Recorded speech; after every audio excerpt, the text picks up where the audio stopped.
आदिवासी लोक आम्ही पण नवी मुंबई महानगरपालिका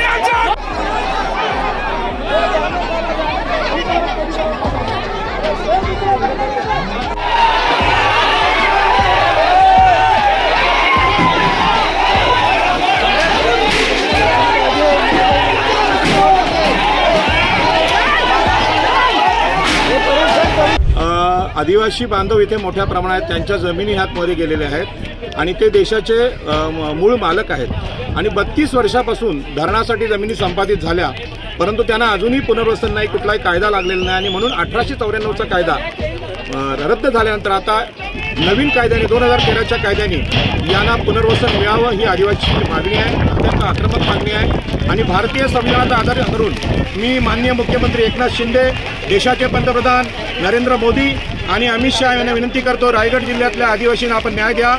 रायगड जिल्ह्यातले आदिवासी छत्रपती शिवाजी महाराजांचे मावळे आहेत, डॉक्टर बाबासाहेब आंबेडकरांचे भीमसैनिक आहेत आणि म्हणून त्यांना न्याय तात्काळ मिळाला पाहिजे ही माझी विनंती आहे। नवी मुंबईचं बजेट तुम्ही पाहिलं तर मोठं बजेट आहे, सगळ्यात श्रीमंत महानगरपालिका आहे आणि असं असताना तुम्ही गरिबांच्या ज्या जमिनी घेतल्यात त्यांना न्याय देत नसाल तर तुम्ही कृतज्ञ आहात आणि ह्या देशाशी कृतज्ञ होण्याचा प्रकार आहे, कारण देश म्हणजे हा आदिवासींचा भारत आहे। आदिवासी याचा अर्थ मूळ निवासी, इथले रहिवासी, त्यांना जर तुम्ही न्याय देत नसाल तर मग बाकी नागपूरच्या किंवा इकडच्या कोपऱ्यातल्या आदिवासींचं काय हाल असतील ही कल्पना केली बरी। म्हणून रायगडच्या आदिवासींनी आदर्श दिलाय। आम्हाला माहित आहे की चिरनेर जंगल सत्याग्रहामध्ये आदिवासींनी फार मोठा लढा पुकारला होता, त्यामध्ये आगरी होते, कराडी होते, कोळी होते आणि प्रामुख्याने आदिवासी होते।